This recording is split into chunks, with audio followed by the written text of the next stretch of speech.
Well, thank you for your work. He nods. No, I give him the papers. At this point, a loud snore can be heard from Farmer Grump. He has apparently fallen asleep. The sheriff glares at him.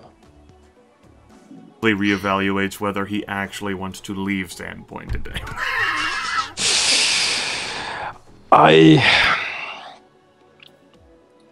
Sheriff looks. I suspect it is quite far to ride in the dark to get down there. I actually don't know how urgent this might be. He looks at the farmer. He is clearly drunk.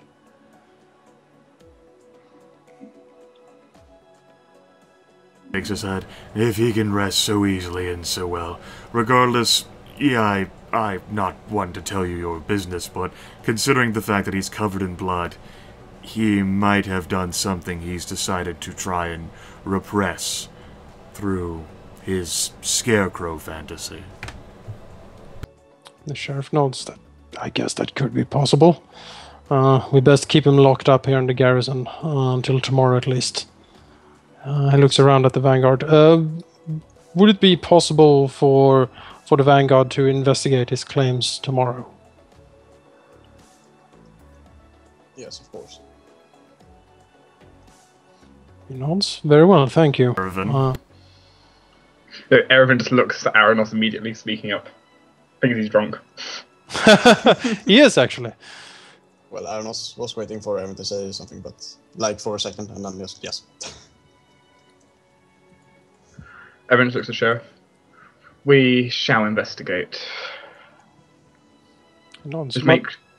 Just take care of the information we've given you, and however the mayor wishes. He nods. Yes, I shall discuss this with her first thing in the morning.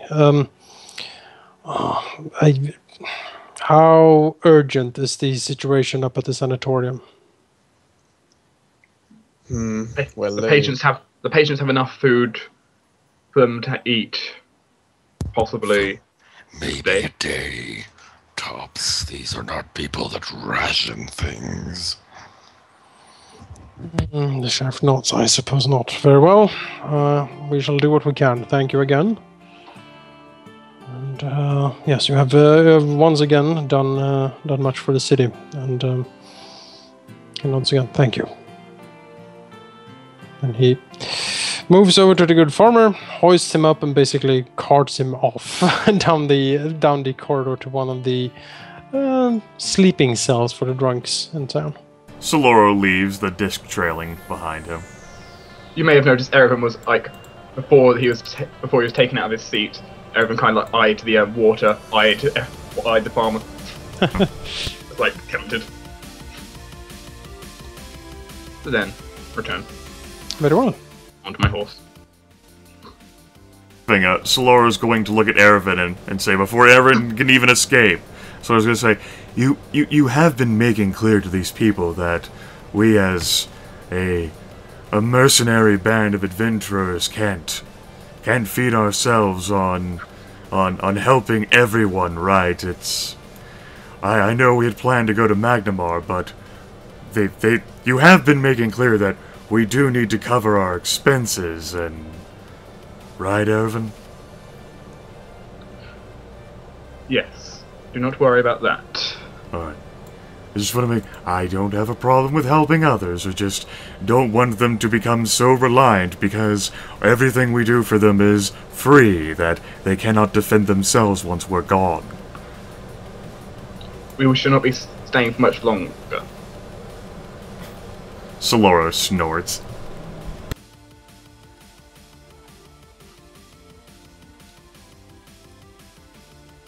Leaves. The tiny version of Erevan.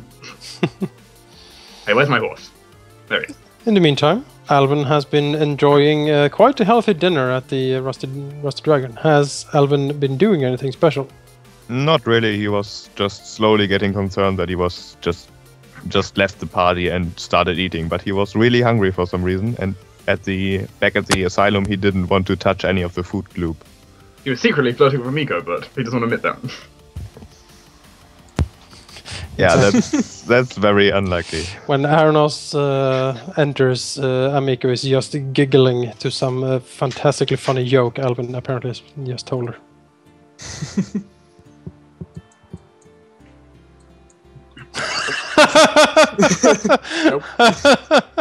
Like immediately setting himself between them. Oh, that's so great. No. Arenoss will just walk in and sit down and light up his pipe. Hello. Hello. Erevan does not even sit down at the table. He just goes upstairs.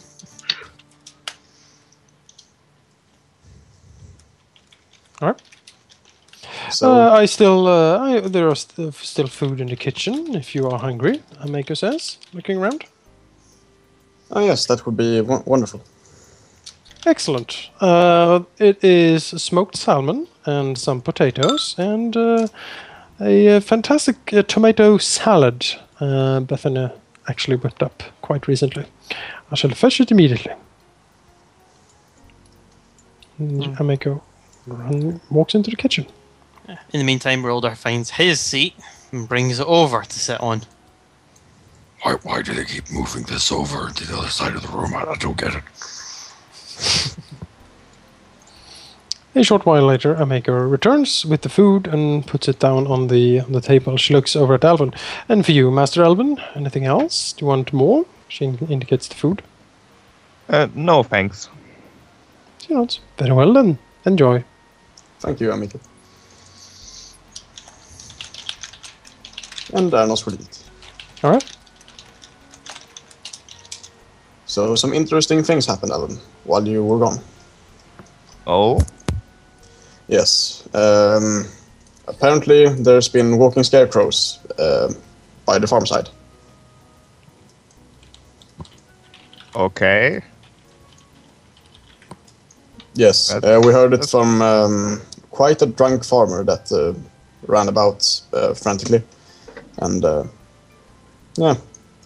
The drunk farmer told you about walking scarecrows. He was quite panicked and he did seem reliable enough, at least. He was drunk. How can he be reliable? You can still tell from someone's expression and stature that if they're lying or not. I'm pretty sure his expression only told you that he was drunk. No. And Arenoss continues eating. Alvyn looks confused. but decides to drop the topic. They will notice Arenoss is a bit drunk as well, so. Roldar just, sighs.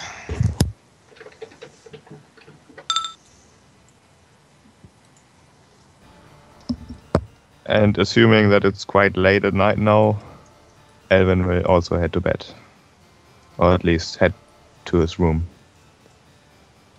And then go to bed. Alright. Let's see. I'll go through a list. Saloro will wash himself, mend his clothes, get a light snack, and go to sleep after, putting a Heinrich away and tending to him and making sure that the horseshoes are fine, the hose are okay, and playing with him. And Buttons, as he's called by Roldar, is stationed right outside the door. That's right. He is put into the ground and plays dead set match. And the only exception Saloro is making, DM, is for himself. Oh my. That's right. None shall pass. None shall pass. Alright, fantastic. Arenoss will sit up for quite a bit and ponder. Alright. Drunken ponder. That sounds like a great Roldar thing. will have retreated to bed after maybe a couple of Arenoss's drunk comments. He's just like, and just left to go to bed. Purple. Arenoss doesn't. Do they not realize the purple stuff is poison? I mean, they put it in their system and then they drivel nonsense as if they're a bunch of idiots. Yeah, Arenoss will sober up for after a while. He did stop drinking after some traveling time, but yeah. Alright. well, the most of the other inn's patrons will, taper off in the small hours, and Ameka will sort of, finish up, clean up, and disappear sort of into her rooms. And All right. Beth and I will also go home, basically, and sleep. Right then. Arenoss will use his restful bedroll. All right. It's very restful, I assume. He puts the bedroll on the bed. I love the image. Yeah. Yep. This is the magical bedroll. I think we had this discussion with Dirtle once, Griff, and Oh. He just unfurls it. You've got a bed? Nope. Magic bedroll on top of it. This thing's awesome. It is. It's good. I kind of want to use my Very one now comfy. since Arenoss just used his. Too late. I'm just gonna press the button anyway to see what I would have rolled compared to you. Like, you see what Ooh, the what? See, what the thing is that the Eladrin can complete his 2-hour trance, go downstairs, and check in on Arenoss, see that he's sleeping in his bedroll, go back upstairs, do another 2-hour trance, and still be ready before Arenoss. This is true. And like Eladrin need to trance for. Maybe it's like 4 hours and not 2. No, I'm trying to... It's a 4-hour trance total to regain all energy. There we go. But that means I I can just also walks into my room, see me sleeping. It also means I can do my prayers and stuff before everyone wakes up as well. Yeah. Imagine what Roldar is. I mean, the bed's probably human sized, so Roldar's probably sprawled over it in some way. Yeah, his foot's also on the chest. It's like sort of feet dangling over the bottom of the chest, you know? It just He's like a goes little up to his teddy stomach. bear in the shape of a mace. My plush mace teddy bear. Yeah.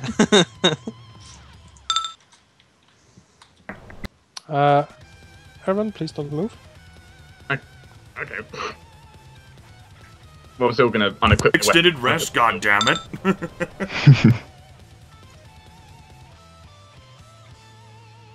Let's bring out... Oh, where's my macros? Where are my macros? There they are. Whew. That was close. Delete your rest macro. Would have been bad. Did you ever put in an alarm system, by the way? That scarecrow would be useful. That's all I'm gonna say. In our room, no. Be fine, right? Which we might come to regret eventually. Yep. For me, no matter, I'll keep the exact same sleeping conditions. Yes. Indeed. Yes, sheep. I'm contemplating. Mm-hmm. I'm assuming since you contacted me on Skype that it's not a public RP thing. You can... It's up to you. I have given you the scenario. Well then, Alvyn seems to awake in the middle of the early hours because the window is open. Yes. He sees And- Roldar snoring on his bed, and Erevan seems to be lost in trance. And there's a foul smell in the room. And I guess Alvyn will be very curious and take a look around at if there are any signs of forced entry, any signs of tracks, or anything that shouldn't be. And I guess you want a perception check. Alvyn will notice that there seems to be footprints on the floorboards. They come from the window and lead over to where Erevan is sitting. And then they walk away out the window again. What kind of footprints? They seem to be, as far as you can tell, some sort of naked feet. Naked feet, like human-sized. Seems to be human-sized, yes.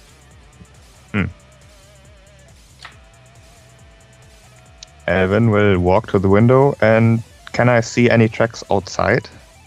It really is hard to sort of from the window look down on the street and find tracks.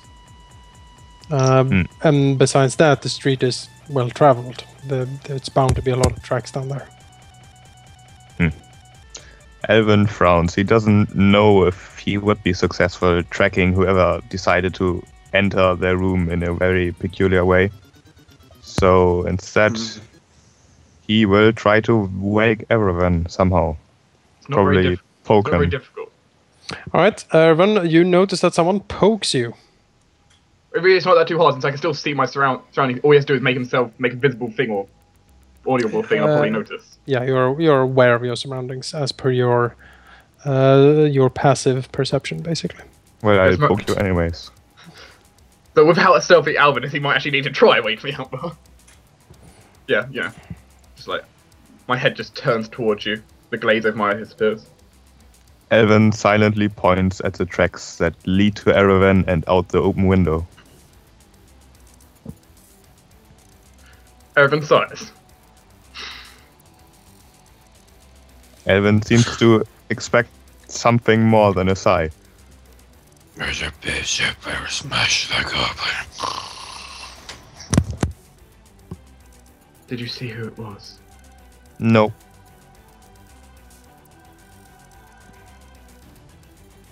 Erevan will check his stuff. Quietly. To not wake up Roldar.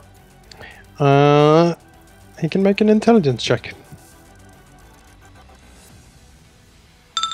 You say, dun da da da. The history of my backpack. I imagine everyone being really sort of obsessive compulsive, like he has everything in the exact spot, and if something moves slightly, he freaks out. For example, I have a dagger in slot 1, 2, 3, 4, but not in 5. Exactly. Everyone goes through his stuff. Doesn't seem to be anything missing. However, he does notice when he sort of catches his reflection on one of the daggers or something. He investigates that his hair on one side seems to have basically there's a missing part of his hair. Someone has apparently cut a lock of hair from his head. It's the shadow barber. Erevan will pull his mirror out of his bag, examine it more. Yes, indeed.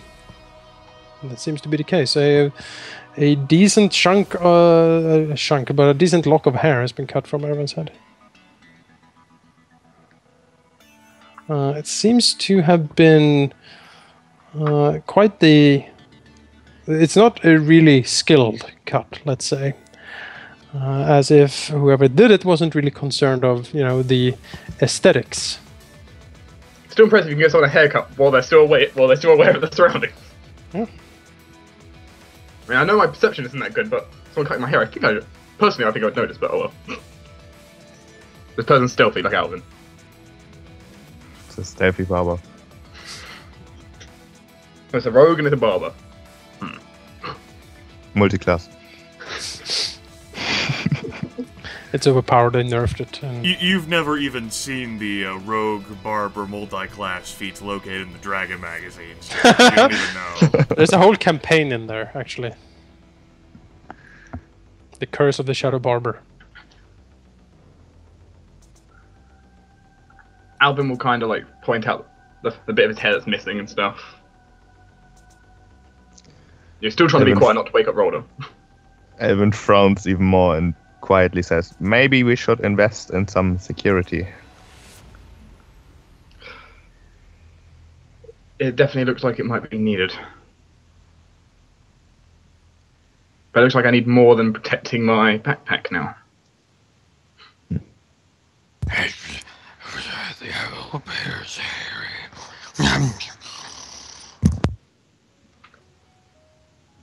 Alvyn is getting annoyed by Roldar's strange noises and decides to hit him, so he comes awake as well. Now the Erevan dives around the corner. goblins get the dwarves, and the dwarves in the caverns. And he's wielding the plushy mace like an actual weapon.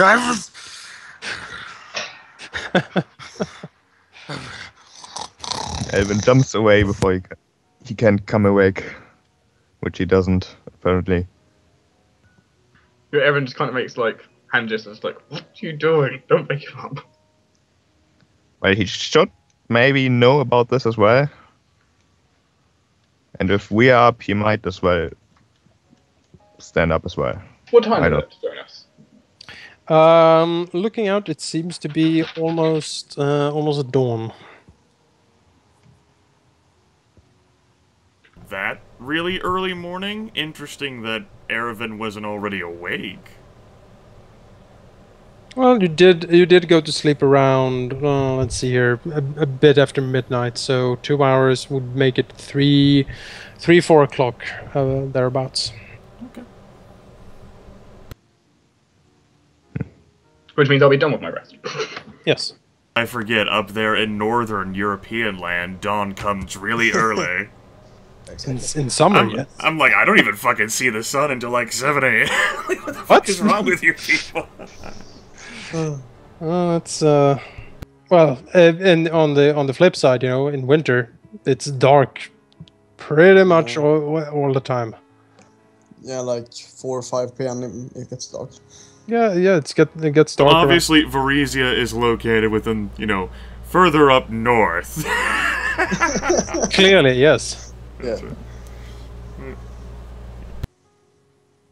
Is there any way to make it so the window can't just be opened? So someone who would want to get inside from the outside would have to smash it instead? Maybe. Give me an idea. Alvyn has no idea. There's a distinct lack of duct tape in this age.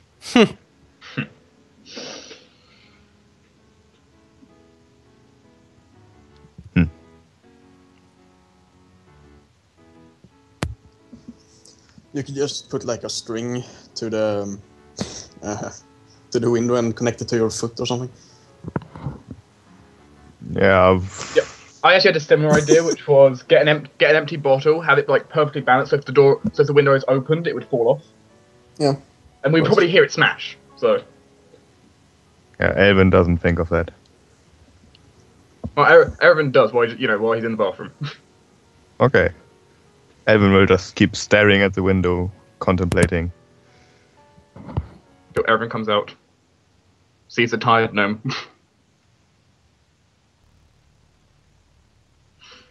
Discusses with him about possible security measures. So, Jonas, do you think that would work?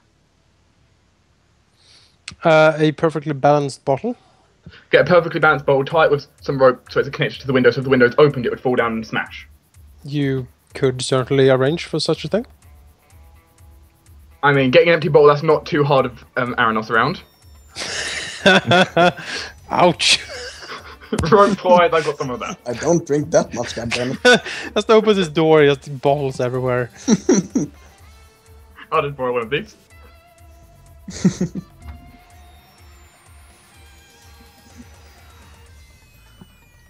So actually, I'll go downstairs.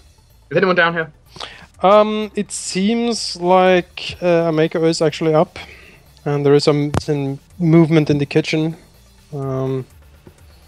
But it's fairly early in the morning, and it's a bit slow. Let's say. Basically, Ameko looks like she has more or less just woken up. Good morning, Ameko. She looks about. Oh, good morning, Erevan. She yawns heavily. Too early. Sorry, I didn't get much sleep. Understandable. You were up quite late. She goes, yes, and I had nightmares. She shrugs. I'd rather not go back to sleep as it is right now. I understand that feeling. So, anything you want this morning? This might sound a little bit odd. Do you have any empty glass bottles? She frowns and nods. Yes, we have a few out back. I can fetch one for you right away. Thank you, Ameko. She walks into the kitchen and off, and into the backyard and rummages around a bit.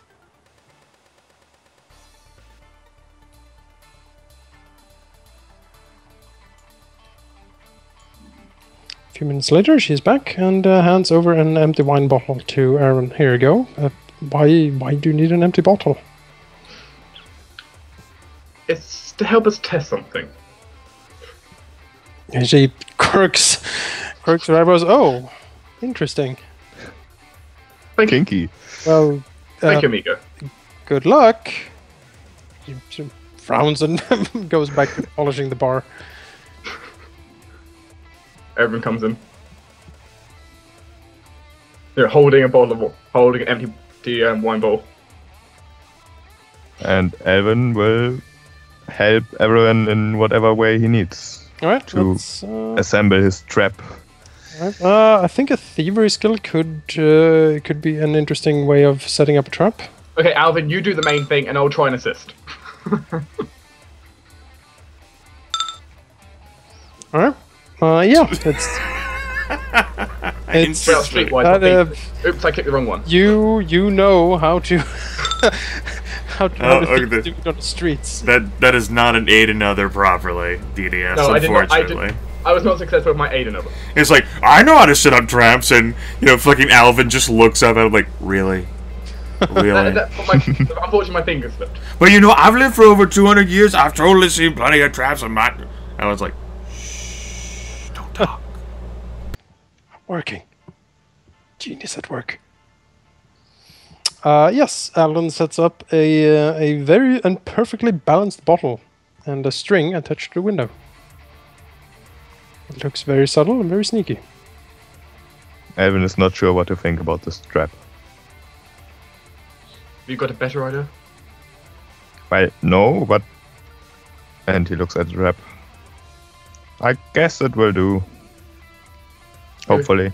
It'll give us some more indication than we already had. He frowns.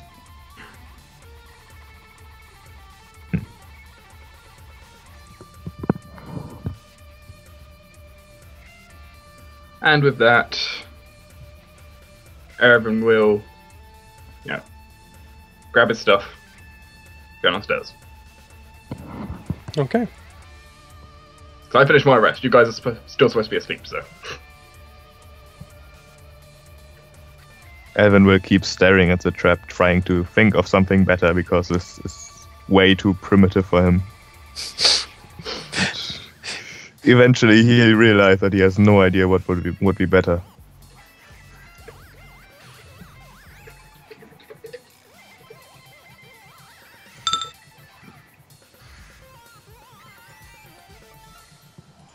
All right. Yes. I may go serve some breakfast to Erevan. And, slowly but surely, in a couple of hours, the rest of the party starts to wake up as well. After Erevan's already, enjoyed breakfast, gone for a walk. Sorted his stamp collection. Yeah, Arenoss will probably sleep the longest. Being heavily inebriated. But played a game of cards with Not me. heavily, but... So after, resting for, 6-7 hours, we of course have to have the immensely long and intensely devoted morning rituals. Saloro awakens slowly and, praises the gods and begins his day, watching the disc floating next to him as it had been while he was asleep.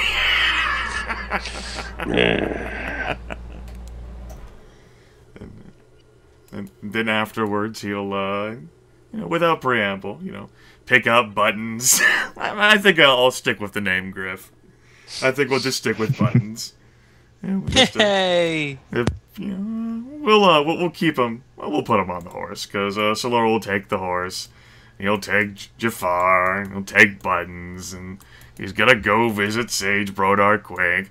Saloro doesn't really think any of this is up his alley, but it might pertain to the Sihedron rune or some other form of esoteria, and apparently Saloro can never have time to research things on his own ever, because some dumb fucking farmer has decided that today's gonna be the day I piss all over myself. And Saloro will, lightly and politely rap on the door, 7:30 in the morning. What? Who's there? And, Brother Quink opens the door and immediately brightens. Oh! It's Saloro, isn't it? And he sort of adjusts his glasses. Yeah. Saloro has the hood peeled back, the veil removed, and he bows politely. I apologize for interrupting you during your morning studies. I'll be brief to the point, because that's what matters. Saloro will gesture towards the floating disc. There was a wide collection of esoteria found from a necromancer the Spiral Vanguard killed, actually beneath the basement of Habe's sanatorium. Very interesting story, that. Don't quite have time, have to go out on some other errand for the sheriff. What matters is that in sort of the collection and perusal of information, there was a lot of arcana and other things that you and I both share interest in. I don't have time to look at it myself. There might be something pertaining to the Sihedron rune, or Lamash 2, or perhaps something else that would catch your fancy, perhaps prove another thesis of yours. As such, if you don't mind, perhaps going through it again and picking out any choicest bits that you'd have, I can bring the disc in and have it dissipate, and I know you have a lot of research to do the way it is. But it's large shrugs. There's no good time, maybe. Otherwise, I'd have to throw this all in the river. No. Absolutely not. Should never throw a book in the river, Saloro. Saloro chuckles. That's, you never know when you need one. And, well, then again, I could probably name a few books you could throw in a river, like one of my, let's say, colleagues at the university in Magnamar. His books, you can throw them in the river for all I care. He's an interesting fellow, actually. But then again, we weren't here to discuss that now, were we? Right. And besides, I'm sure your books will be but even more interesting whenever you get all those findings published. You can bet on it, Sonny. I'll be looking forward to it as well.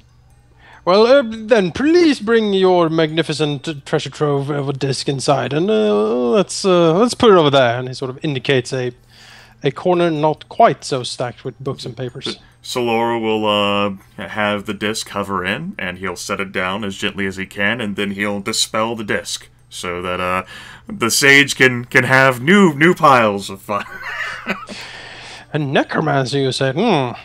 Yes, he had very interesting thoughts and principles. It's rather crude all the same, and his applications would only absolutely result in absolute destruction because of how ruinous he ended up being, but his findings all the same should not be wasted after all. Otherwise those lies would be completely in vain, would they not? Brother Quink nods. Yes, I completely agree. Necromancers, a vile sort. I don't like them at all. I think my stepbrother's nephew actually turned out to be one. He sort of scratches his head. Or was that my cousin? Never mind. He shrugs.